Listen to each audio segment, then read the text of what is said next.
हमेशा के लिए मिट गया है।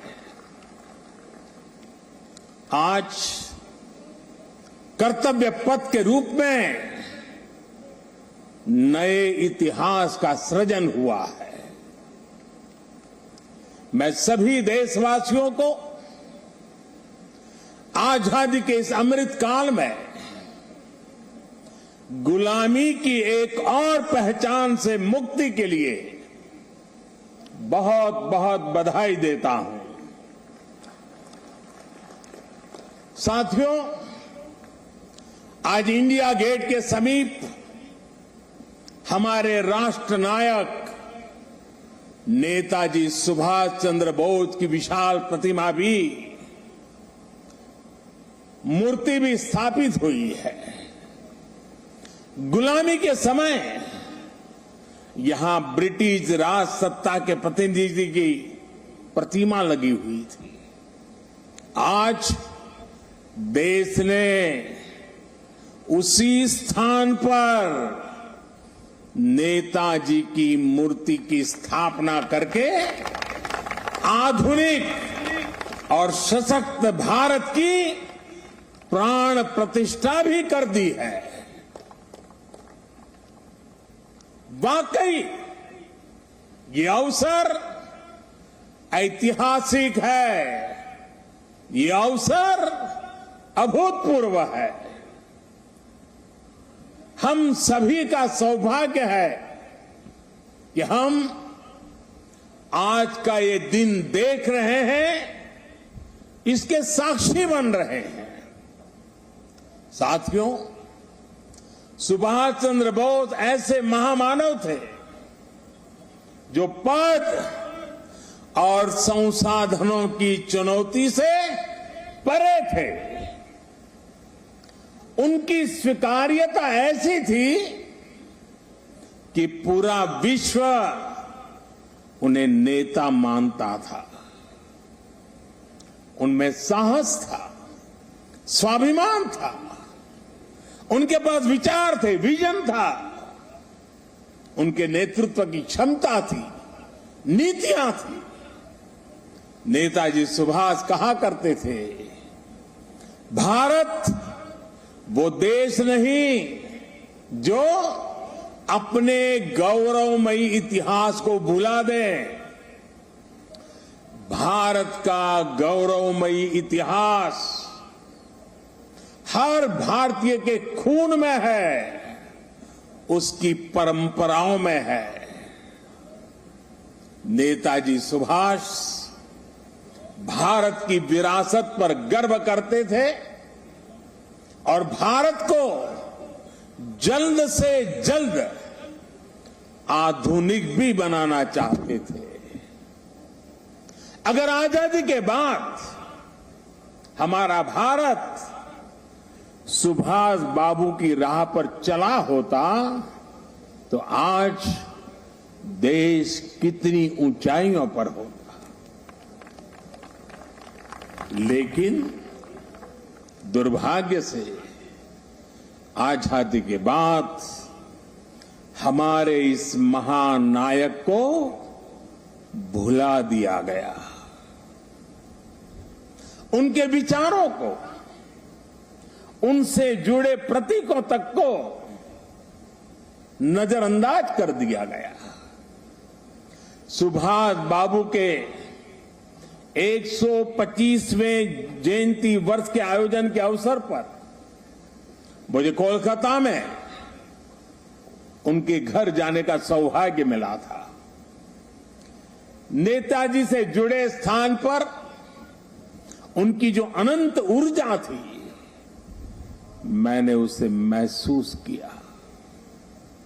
आज देश का प्रयास है कि नेताजी की वो ऊर्जा देश का पथ प्रदर्शन करे। कर्तव्य पथ पर नेताजी की प्रतिभा इसका माध्यम बनेगी। देश की नीतियों और निर्णयों में सुभाष बाबू की छाप रहे, ये प्रतिमा इसके लिए प्रेरणा स्रोत बनेगी।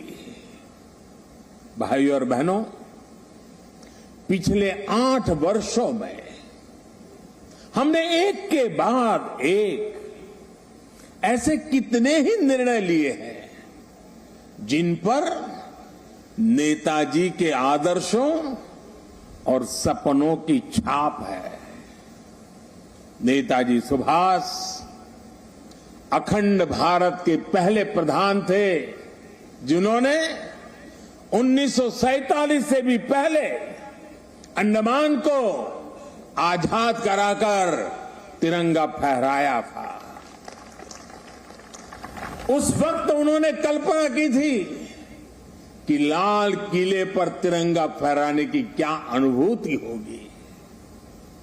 इस अनुभूति का साक्षात्कार मैंने स्वयं किया जब मुझे आजाद हिंद सरकार के 75 वर्ष होने पर लाल किले पर तिरंगा फहराने का सौभाग्य मिला।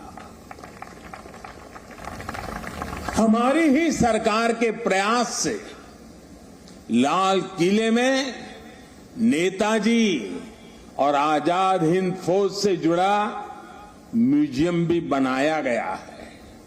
साथियों, मैं वो दिन भूल नहीं सकता जब 2019 में गणतंत्र दिवस की परेड में आजाद हिंद फौज के सिपाहियों ने भी हिस्सा लिया था। इस सम्मान का उन्हें दशकों से इंतजार था। अंडमान में जिस स्थान पर नेताजी ने तिरंगा फहराया था, मुझे वहां भी जाना था, जाने का अवसर मिला, तिरंगा फहराने का सौभाग्य मिला। वो क्षण हर देशवासी के लिए गर्व का क्षण था।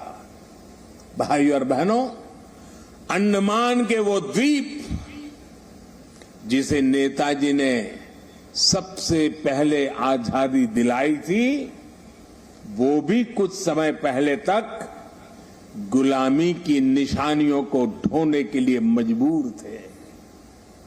आजाद भारत में भी उन द्वीपों के नाम अंग्रेजी शासकों के नाम पर थे।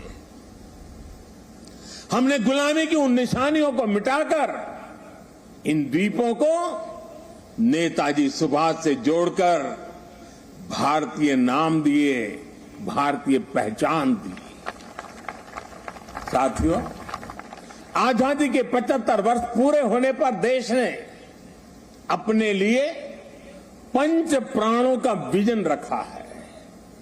इन 5 प्राणों में विकास के बड़े लक्ष्यों का संकल्प है, कर्तव्यों की प्रेरणा है। इसमें गुलामी की मानसिकता के त्याग का आह्वान है, अपनी विरासत पर गर्व का बोध है। आज भारत के आदर्श अपने हैं, आयाम अपने हैं। आज भारत के संकल्प अपने हैं, लक्ष्य अपने हैं। आज हमारे पथ अपने हैं, हमारे प्रतीक अपने हैं। और साथियों, आज अगर राजपथ का अस्तित्व समाप्त होकर कर्तव्य पथ बना है, आज अगर जॉर्ज पंचम की मूर्ति के निशान को हटाकर नेताजी की मूर्ति लगी है, तो ये गुलामी की मानसिकता के परित्याग का पहला उदाहरण नहीं है। ये न शुरुआत है न अंत है। ये मन और मानस की आजादी का लक्ष्य हासिल करने तक निरंतर चलने वाली संकल्प यात्रा है। देश के प्रधानमंत्री जहां रहते आए हैं, उस जगह का नाम रेसकोर्स रोड से बदलकर लोक कल्याण मार्ग हो चुका है। हमारे गणतंत्र दिवस समारोह में अब भारतीय वाद्य यंत्रों की भी गूंज सुनाई देती है। बीटिंग द रिट्रीट सेरेमनी में अब देशभक्ति से सरोबार गीतों को सुनकर हर भारतीय आनंद से भर जाता है। अभी हाल ही में भारतीय नौसेना ने भी गुलामी के निशान को उतारकर छत्रपति शिवाजी महाराज के प्रतीक को धारण कर लिया है।